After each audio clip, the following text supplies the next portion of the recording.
Hi guys, ಹೇಗಿದ್ದೀರಿ? ನಾನು ಚೆನ್ನಾಗೇ ಇರ್ತೀನಿ. ಸ್ವಲ್ಪ ಜನ ನಿಮ್ಮ ಹತ್ರ ಇರೋ ಡೈಮಂಡ್ ಕಲೆಕ್ಷನ್ಸ್ ಬಗ್ಗೆ ತಿಳಿಸ್ಕೊಡಿ ಅಂದಿದ್ರು. ನನಗೆ ಏನು ಗೊತ್ತೋ ಅಷ್ಟು ಮಾತ್ರ ನಾನು ಹೇಳಬಲ್ಲೆ. ನಾನು ಏನು ಎಕ್ಸ್ಪೋರ್ಟ್ ಅಲ್ಲ, ಇದರಲ್ಲಿ ತೋಪು ಅಂತಾರೆ ಅದು ಅಲ್ಲ. ನನಗೆ ಎಷ್ಟು ಗೊತ್ತೋ ಅಷ್ಟು ಮಾತ್ರ ಹೇಳ್ಕೊಡ್ತೀನಿ. ಅದು ತಪ್ಪು ಕರೆಕ್ಟು ಈಗ ಅಂದರೆ ಇವಾಗಿನ ರೇಟ್ ಹೆಂಗಿರುತ್ತೋ ಆವಾಗಿನ ರೇಟ್ ಹೆಂಗಿರುತ್ತೋ, ಆವಾಗಿನ ರೂಲ್ಸ್ ಹೆಂಗಿರುತ್ತೋ ಇವಾಗಿನ ರೂಲ್ಸ್ ಹೆಂಗಿರುತ್ತೋ ಸ್ವಲ್ಪ ಡಿಫ್ರೆನ್ಸ್ ಇರುತ್ತೆ. ನನ್ನ ಹತ್ರ ಏನಿದೆ ಅದು ತೋರಿಸಿ ನನಗೆ ಗೊತ್ತಿರೋ ಮಾಹಿತಿನ ನಾನು ಹೇಳ್ತೀನಿ. ನೋಡಿ, ಇಲ್ಲೊಂದಿದೆ, ಇದು ಡೈಮಂಡ್. ಇದು ತೆಗೆದು ಮತ್ತೆ ಹಾಕ್ಕೊಳ್ಳೋದು ಬೇಡ ಅಂದ್ಬಿಟ್ಟು ನಾನು ಹಂಗೆ ತೋರಿಸ್ತಾ ಇದ್ದೀನಿ.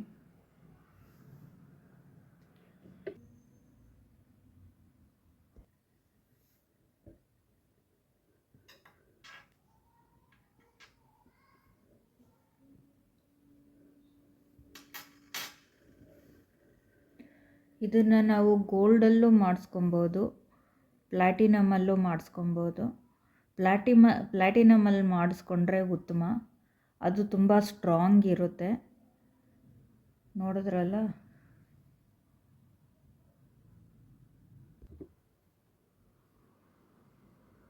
ಡೈಮಂಡಲ್ಲಿ 4C ಅಂತ ಬರುತ್ತೆ. 4C ಅಂದರೆ ಕಟ್ಟು, ಕಲ್ಲರು, ಕ್ಲಾರಿಟಿ, ಕ್ಯಾರೆಟ್. ಇಷ್ಟು ನಾವು ಗಮನಿಸ್ಕೊಳ್ಬೇಕಾಗುತ್ತೆ. ಇದರಲ್ಲಿ 3 ಟೈಪ್ಸ್ ಆಫ್ ಕಟ್ ಇರುತ್ತೆ.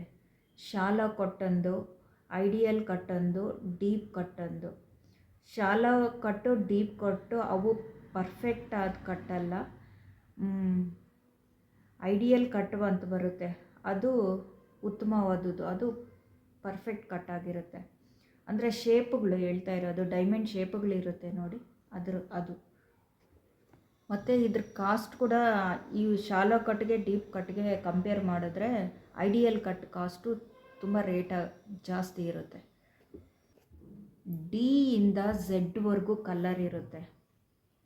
ನಾವು ಜಾಸ್ತಿ ಇವಾಗಿನ ಟ್ರೆಂಡು ಯಾವುದು ಪ್ರಿಫೇರ್ ಮಾಡ್ತೀವಿ ಅಂದರೆ G ಆ್ಯಂಡ್ H ಕಲರ್ಸ್ನ ಜಾಸ್ತಿ, ಡೈಮಂಡ್ ಜಾಸ್ತಿ ಪ್ರಿಪೇರ್ ಮಾಡ್ತೀವಿ, ಚೆನ್ನಾಗಿ ಕಾಣಿಸುತ್ತೆ ಅಂತ. ಡಿಯಿಂದ ಜೆವರೆಗೂ ಇರೋ ಡೈಮಂಡ್ಸ್ನ ಇವು ಡೈಮಂಡ್ಸ್ ಅಂತ ಕಂಡುಹಿಡಿಯೋಕ್ಕೋ ಆಗೋದಿಲ್ಲ, ಅವು ಸ್ಟೋನ್ಸ್ ಥರನೇ ಇರುತ್ತೆ. ಕೆಯಿಂದ ಇರೋದು ಅವು ಲೈಟ್ ಎಲ್ಲೋ ಕಲರ್ ಇರುತ್ತೆ, ನಮ್ಮ ಕಣ್ಣಿಗೆ ಕಾಣಿಸುತ್ತೆ. ಇದನ್ನು ನಾವು ಡೈಮಂಡು ಅಂತ ಕಂಡುಹಿಡಿಬೋದು. ಡಿಯಿಂದ ಜೆವರೆಗೂ ಅದು ಅದೇ ಸ್ಟೋನ್ಸ್ ಥರ ಇರುತ್ತೆ. ನಮ್ಮ ಕಣ್ಣಕ್ಕೆ ನಾವು ನೋಡಿದ ತಕ್ಷಣ ಇದು ಡೈಮಂಡ್ ಅಂತ ಹೇಳೋಕ್ಕಾಗಲ್ಲ ಅಂತ ನಾನು ಹೇಳ್ತಾ ಇರೋದು. ಮತ್ತು ಕಲ್ಲರ್ ಗ್ರೇಡು ಹೆಚ್ಚಾದಷ್ಟು ಡೈಮಂಡ್ ರೇಟು ಜಾಸ್ತಿ ಆಗ್ತಾ ಹೋಗುತ್ತೆ. ಮತ್ತು ಸ್ಟೋನ್ಗಳಲ್ಲಿ ಸ್ವಲ್ಪ ಚಿಕ್ಕ ಚಿಕ್ಕ ಮಚ್ಚೆಗಳು ಇರುತ್ತೆ. ಅವರು ಕಟ್ ಮಾಡೋವಾಗ ಅದನ್ನು ನೀಟಾಗಿ ಮಾಡಿರೋದಿಲ್ಲ, ಅದಕ್ಕೆ ಹಂಗಿರುತ್ತೆ. ಇವುಗಳಲ್ಲಿ ಬರೋ ಮಚ್ಚೆಗಳನ್ನ ನಾವು ಕಣ್ಣಿಂದ ಕಂಡುಹಿಡಿಯೋಕ್ಕಾಗೋದಿಲ್ಲ, ಸ್ವಲ್ಪ ಟೆಸ್ಟ್ ಮಾಡಿಸಿದ್ರೆ ಗೊತ್ತಾಗ್ಬಿಡುತ್ತೆ. ಇದರಲ್ಲಿ ಕ್ಯಾರೆಟ್ ಅಂದರೆ, ಇವಾಗ ನಾವು ಗೋಲ್ಡಲ್ಲಿ ಕ್ಯಾರೆಟ್ ಅಂದರೆ ಅದು ವೆಯ್ಟದು ಬಗ್ಗೆ ಬರುತ್ತೆ. ಇದರಲ್ಲಿ ಕ್ಯಾರೆಟ್ ಅಂದರೆ ಪ್ಯೂರಿಟಿ ಬಗ್ಗೆ, ಇದ್ರ ಪ್ಯೂರಿಟಿ ಬಗ್ಗೆ ಕ್ಯಾರೆಟ್ ಅಂತ ಬರುತ್ತೆ. ಇನ್ನು ಗೋಲ್ಡಲ್ಲೆಲ್ಲ ಕ್ಯಾರೆಟ್ ಅಂದರೆ ಗೊತ್ತೇ ಇರುತ್ತೆ ಎಲ್ರಿಗೂ, ಬಟ್ ಇದರಲ್ಲಿ ಪ್ಯೂರಿಟಿನ ಕ್ಯಾರೆಟ್ ಅಂತ ಕರೀತಾರೆ. ಇವುಗಳನ್ನ ಗ್ರಾಮುಗಳಿಗಿಂತ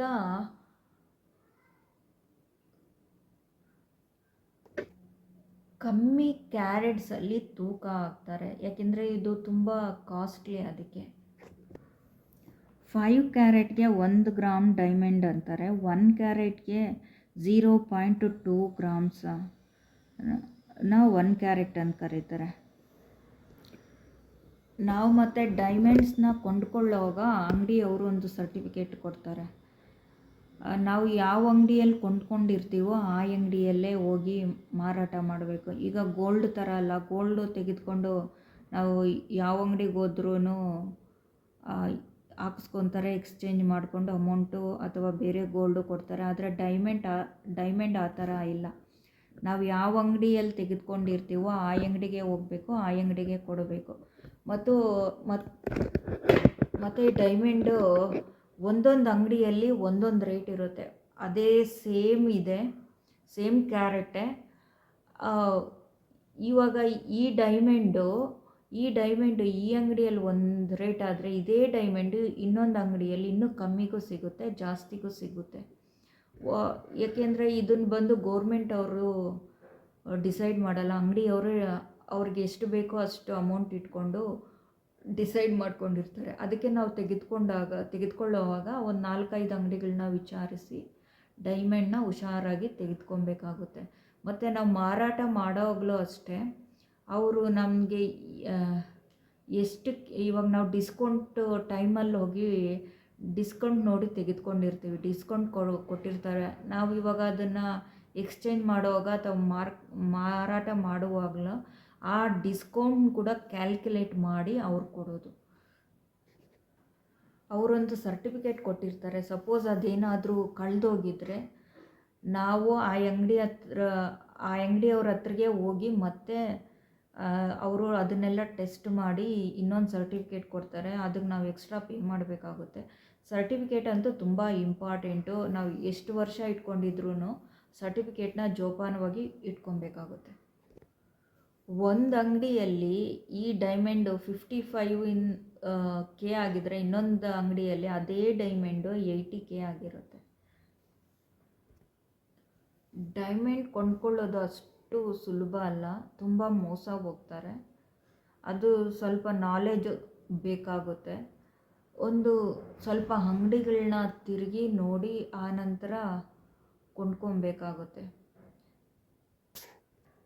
ಮತ್ತು ಅದು ಮಾರಾಟ ಮಾಡಿದಾಗ ಮತ್ತು ನಾವು ಅದನ್ನು ಹಾಕಿ ಬೇರೆದು ಮಾಡಿಸ್ಕೊಳ್ಳೋವಾಗಲೂ ಸಹ ತುಂಬ ಅಮೌಂಟು ಕಟ್ಟಾಗುತ್ತೆ. ಗೋಲ್ಡ್ ಥರ ಅಲ್ಲ. ಗೋಲ್ಡ್ ಆದರೆ ನಾವು ಎಷ್ಟು ಅಲ್ಲಿ ರೇಟ್ ಇರುತ್ತೋ ಆ ರೇಟಿಗೆ ಕೊಡ್ತಾರೆ. ಇವಾಗ 24 ಕ್ಯಾರೆಟ್ ಗೋಲ್ಡ್ ಇವಾಗ ರೇಟ್ ಹೆಂಗಿದೆಯೋ ಅದನ್ನು ನಾವು ಹೋಗಿ ಹಾಕಿದ್ರೆ ಅದೇ ಪರ್ಸೆಂಟಿಗೆ ಕೊಡ್ತಾರೆ. ಬಟ್ ಇದು ಡೈಮಂಡ್ ಆ ಥರ ಅಲ್ಲ. 20% ಕಟ್ ಮಾಡ್ತಾರೆ, 80% ಮಾತ್ರ ನಮ್ಮ ಕೈಗೆ ಕೊಡ್ತಾರೆ. ಮತ್ತು ಇದು ಬಂದು ಗೋಲ್ಡಲ್ಲಿ ಮಾಡಿಸೋದಕ್ಕಿಂತ ಪ್ಲ್ಯಾಟಿನಮಲ್ಲಿ ಮಾಡಿಸಿದ್ರೆ ತುಂಬ ಸ್ಟ್ರಾಂಗ್ ಇರುತ್ತೆ.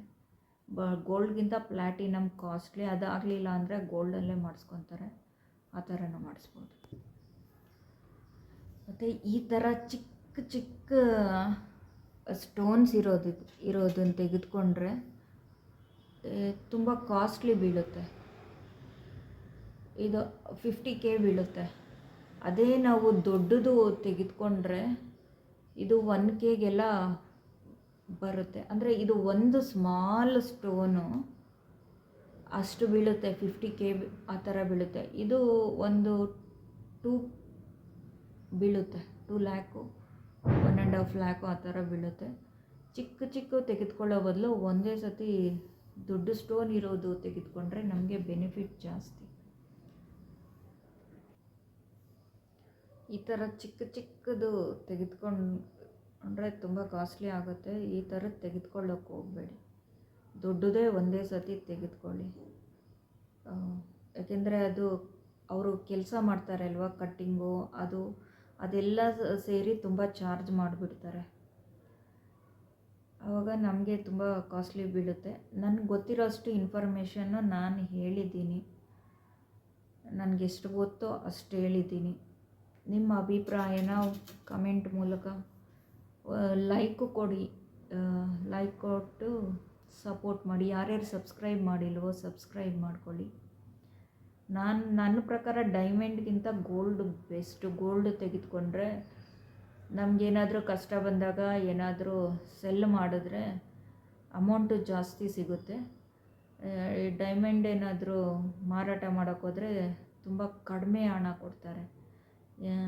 ತುಮ್ ಮಾರೋ ಅವಶ್ಯಕತೆ ಇಲ್ಲ, ಅಥವಾ ನಾವು ಕಷ್ಟಕ್ಕೆ ಇಡೋ ಅವಶ್ಯಕತೆ ನಮಗಿಲ್ಲ ಅನ್ನೋರು ಹಾಕ್ಕೊಳ್ಬೋದು. ಈ ಕಷ್ಟಕ್ಕೆ ಅಂತ ಸ್ವಲ್ಪ ಜನ ಗೋಲ್ಡನ್ನು ಸೇವ್ ಮಾಡಿ ಇಟ್ಕೊತಾರೆ, ಅವ್ರಿಗೆ ನಾನು ಹೇಳ್ತಾ ಇರೋದು ಡೈಮಂಡ್ಗಿಂತ ಗೋಲ್ಡು ಬೆಸ್ಟ್.